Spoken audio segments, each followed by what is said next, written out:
राजनीति में जब कोई बात बाहर निकलती है तो वो दूर तलक जाती है और ऐसा ही कुछ बीकेटीसी के अध्यक्ष हेमंत द्विवेदी के साथ भी हो रहा है। मामला बद्रीनाथ चंदा चोरी से शुरू हुआ, लेकिन अब बात तरई बीज निगम घोटाले तक जा पहुंची है। कांग्रेस प्रदेश अध्यक्ष गणेश गोदियाल ने सवाल उठाया है कि बीज घोटाले के आरोपी और दागदार को आखिर सरकार ने बीकेटीसी का अध्यक्ष क्यों बनाया है। ये रिपोर्ट देखिए।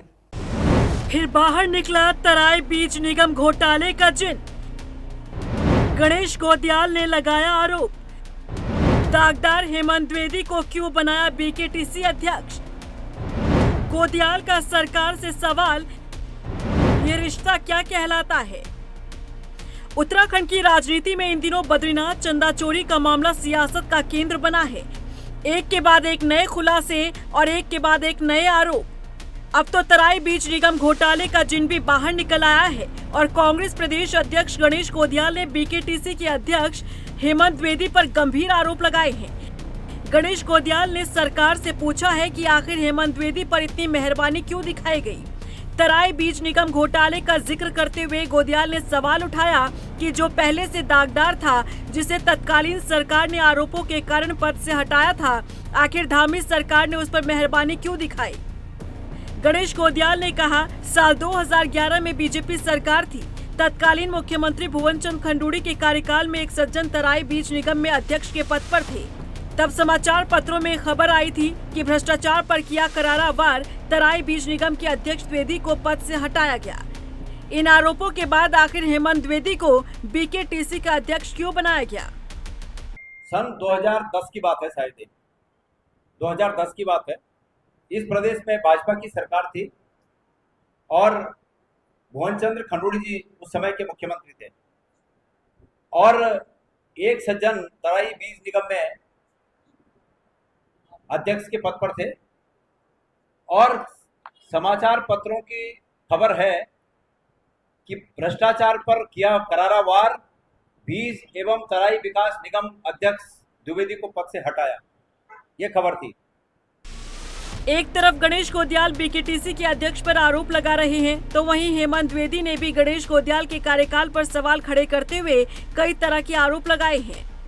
अब जिस प्रकार से उन्होंने आज चंदा चोरी, अरे उन्होंने तो वो चोरी, उन्होंने तो डकैती डाली है, डाका डाला। उनके अंदर तो थोड़ी सी भी नैतिकता बची हो तो वो अपने पद से इस्तीफा दे दे तुरंत। वो नैतिकता का पाठ हमको पढ़ा रहे हैं जो आज ये बात कह रहे हैं। 10-10 लोगों का स्टाफ उनके घरों में, उनके विद्यालय में, उनके राजनीतिक फील्ड में उन्होंने किस तरह से मंदिर समिति का दुरुपयोग किया, यहाँ पर किस तरह से लूटपाट मचाई, उसके प्रमाण मेरे पास पुख्ता रूप से हैं। ये जांच रिपोर्ट 2025 में ये तत्कालीन कमिश्नर सुशील कुमार जी की जांच रिपोर्ट है। इस जांच रिपोर्ट में वो सारी चीजें यहाँ पर आई हुई हैं जो बातें मैंने उनको बोली थी।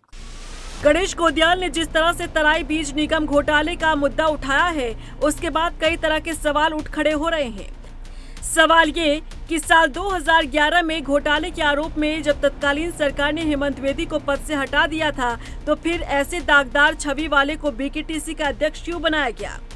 जब एक कार्यकाल में बीजेपी के ही मुख्यमंत्री हेमंत द्विवेदी को आरोपी मानते हैं, तो दूसरे कार्यकाल में बीजेपी के ही दूसरे मुख्यमंत्री ने उन्हें इतनी बड़ी जिम्मेदारी कैसी दे दी।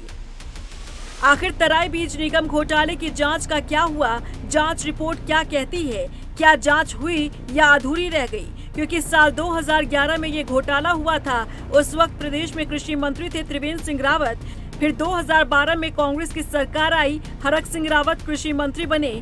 जानकारी के मुताबिक हरक सिंह रावत ने उस समय पर एफआईआर दर्ज कराई थी इस मामले में, लेकिन कांग्रेस सरकार में भी कोई कार्रवाई नहीं हुई। और फिर सत्ता बदलती है। साल 2017 में बीजेपी की सरकार आई और त्रिवेंद्र सिंह रावत मुख्यमंत्री बनते हैं, लेकिन उस घोटाले की जांच का क्या हुआ, इसे लेकर किसी को कोई जानकारी नहीं। फिर नेतृत्व परिवर्तन होता है, पुष्कर सिंह धामी मुख्यमंत्री बनते हैं और 2025 में हेमंत द्विवेदी को बीकेटीसी का अध्यक्ष बना दिया जाता है। अब इसी मुद्दे को प्रमुखता से गणेश गोदियाल ने उठाया है, जिसके बाद हेमंत द्विवेदी बुरे फंसते दिख रहे हैं। रफ्तार मीडिया के लिए देहरादून से ब्यूरो रिपोर्ट।